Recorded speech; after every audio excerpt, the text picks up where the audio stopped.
आज धर्म में राजनीति और राजनीति में धर्म के मायने तलाशे जा रहे हैं और धार्मिक ग्रंथों से लेकर महापुरुषों तक को निशाना बनाया जा रहा है। और तो और बंटवारा, भेदभाव और अलगाव की बातें हो रही हैं। लेकिन ऐसे में धर्म और गंगा जमने की नगरी से दिल को सुकून देने वाली तस्वीरें आ रही हैं, जहां एक मुस्लिम हुनरमंद ने अपने हाथों से कपड़े पर न केवल श्रीमद् भगवत गीता लिखी बल्कि विष्णु सहस्त्र नाम और हनुमान चालीसा भी लिख डाली है। खास बात यह है कि डिजिटल के इस आधुनिक समय के दौरान खास लेखनी में गंगा जल और आब जमजम के पानी से बने स्याही में गंगा की मिट्टी का इस्तेमाल किया गया है।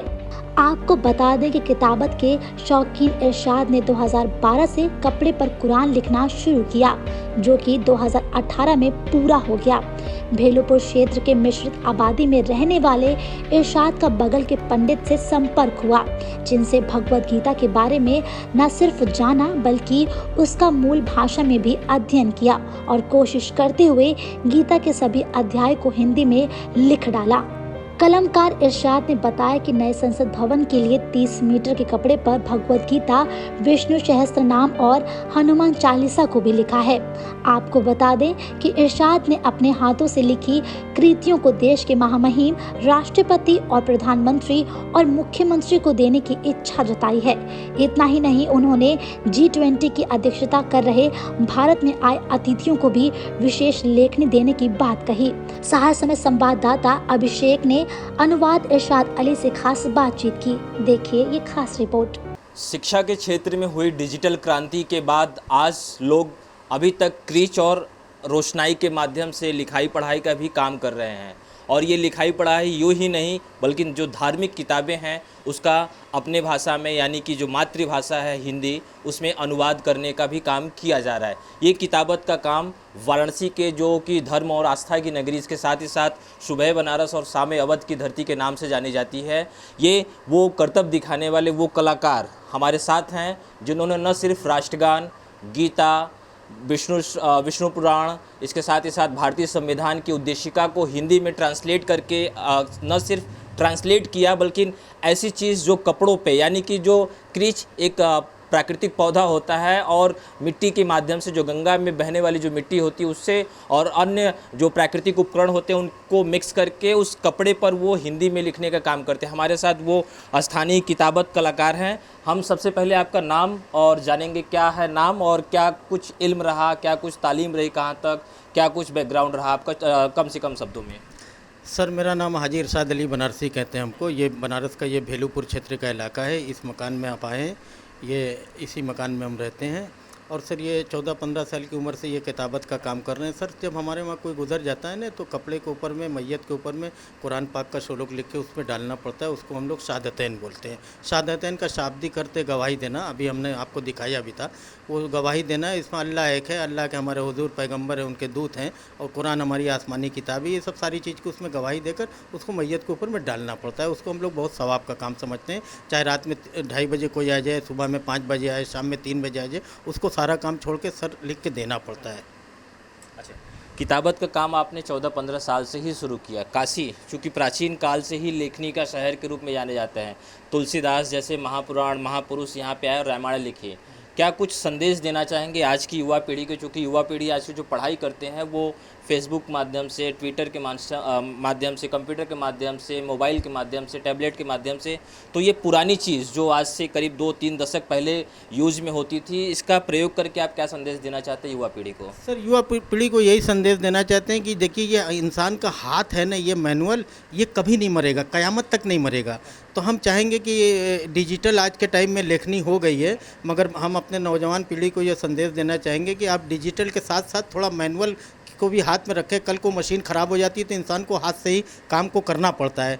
तो हम ये भारत सरकार से भी इस बात के लिए आग्रह करना चाहेंगे, ख़ास तौर से अपने प्रधानमंत्री से और हमारे यूपी के यशस्वी मुख्यमंत्री योगी आदित्यनाथ जी से भी, कि 40 साल पहले लेखनी पे बहुत ध्यान दिया जाता था, जो आप नहीं के बराबर है, और थोड़ा सा बच्चों की लेखनी पर के ऊपर में भी ध्यान दिया जाए। और नौजवानों से इतना कहेंगे कि आप कोई भी स्कूल में पढ़ें, प्राइवेट स्कूल में पढ़ें, चाहे जहाँ भी शिक्षा ग्रहण कर रहे हैं, थोड़ा सा अपने लेखनी का भी ध्यान रखें ताकि लेखनी लुप्त होने से बचाई जा सके। और ये लेखनी तभी बचेगी जब तक इंसान अपने हाथ से सर लिखेगा नहीं, चाहे वो रासायनिक स्याही से लिखें, चाहे मिट्टी से लिखें, किसी चीज़ से भी लिखें, लिखना ज़रूरी है ताकि ये लुप्त होने से बचाई जा सके। किन किन पुस्तकों का या धार्मिक किताबों का आपने किताबत किया है अब तक? सर सबसे पहले मैंने कुरान बनाई और बचपन से तो ये कार्य करते चले आ रहे हैं। ये सन 2000 ये मकान में जो सर आप आए हैं ना, ये मैंने 2008 में ये इसको लिया था, परचेज़ किया था। पहले पुश्तैनी मकान में रहते तो चाचा ताऊ जी बड़े भाई सब लोग, काफ़ी बड़ी फैमिली थी। तो यहाँ पे आए तो बच्चा लोग बोले कि पापा ये जो हुनर आप लिख रहे हैं ये बंद कमरे में महदूद हो जाएगा, इस लेखनी को थोड़ा सा फैलाइए, पूर्वजों की भी चीज़ को याद करें, पूर्वजों को भी याद करें और आपको भी याद करें। तो सर ये बनारस हमारे गंगा जमनी तहजीब है सर, ये 5000 पुरानी संस्कृति का शहर है। वीनस और वाराणसी दुनिया में 2 ही शहर सबसे पुराना है। और हमारे तुलसीदास जी बिस्मिल्लाह खां का शहर है, बाबा विश्वनाथ की धरती के हम लोग निवासी हैं। नज़ीर बनारसी का शहर है। नज़ीर बनारसी ने 1956 में कहा था, जब जवाहरलाल नेहरू ने उनको अवार्ड दिया था पद्मश्री का, तो उन्होंने कहा था कि गंगा जमनी तहजीब का शायर माने जाते हैं। उन्होंने कहा कि अगर इंसान को हर इंसान से मोहब्बत हो जाए, यही दुनिया जो जहन्नम है ये जन्नत हो जाए। सबकी तकलीफ़ उठा लेने के लिए मैं तैयार, मेरी तकलीफ़ अगर बाई से राहत हो जाए। तो सर सबसे पहले मैंने कुरान लिखा। कुरान 2018-19 में लगभग 6 साल में कंप्लीट हुई सर। उसके बाद मैंने बुक वाली मैंने गीता बनाई जो 6 खंड में है और 30 मीटर कपड़े में श्रीमद् भगवत गीता है, विष्णु शास्त्र नाम है और श्री हनुमान चालीसा है। उसके बाद राष्ट्रगान है और श्री हनुमान चालीसा, इसको मैंने उकेरा है कपड़े के ऊपर में। निश्चित तौर पे काशी प्राचीन नगरी है और साथ ही साथ प्राचीन उपकरणों का इस्तेमाल करती है। उपकरण क्या है, आप इसको एक बार जरा कम से कम शब्दों में बताएं। सर इसको देखिए, इसको हम लोग किरीज बोलते हैं। ये नरखट का पौधा होता है, सुनते हैं बिहार से यहाँ से पहले आती थी, जो अब नहीं मिलती है। और ये सनई है सर। ये महीन जो आप देख रहे हैं ये मोटी, तो इससे मोटी बन नहीं पाएगी, तो इमरजेंसी में इसको लिखते हैं, इसको हम लोग सनई बोलते हैं। बचपन में मेरे माता जी सेवई पारती थी जो इसी में ये यूज़ होती है। अब मशीनों से पारी जाने लगी, तो सर इसको मैंने संभाल के रखा हूँ। ये एक तरह से मेरा हथियार है। ये 15-16 इंच की लंबाई थी। देखिए कटते कटते आगे सर लिखते हुए ना इसमें स्याही आ जाती है तो मुड़ जाता है, जम जाती है, तो इसको काट के बनाना पड़ता है। छिलते हुए छोटी होती रहती है। और ये मिट्टी है सर, मिट्टी से लेखनी का आपको वजूद बता दें सर, वजह क्या है। ये मिट्टी जो आप देख रहे हैं ये प्राकृतिक चीज़ सर हमारे वहाँ कहा जाता है। क्या है? ये बबूल का गोंद है, खाने वाला सर, जो हलवा वगैरह में यूज़ होती है। इसमें कोई रासायनिक पदार्थ नहीं लगा है। इसकी वजह ये है कि सर हमारे वहाँ जब कोई गुजर जाता है ना, तो कहा जाता है कि मैयत में कफन के ऊपर में कैंची भी मत लगाओ, उसको पत्थर और शीशे से काटो। तो अब ये बताइए कि दुनियावी चीज़ उसमें कहाँ से लगेगी। ये मिट्टी, ये ज़ाफ़रान से भी लिख सकते हैं सर इससे, मगर हमारी हॉबी मिट्टी की बनी हुई, तो इसी ज़ाफ़रान में इसको मिला देते हैं ताकि मतलब ज़ाफ़रान केसर मिला देती है। प्राकृतिक चीज़ है ना सर, इसीलिए उसमें लिख देते हैं। इसमें कोई दुनियावी पदार्थ नहीं लगता है और हम लगाते भी नहीं है। और ये शुद्ध मिट्टी, और ये आपको बताते कि गीता में जो हमने लेखनी की है, इसमें काशी की हमारी मिट्टी है, बनारस की गंगा जी की, और काशी का पवित्र जल है, और कुरान में ये जमजम का पानी है सर, और ये केसर है और ये मिट्टी है।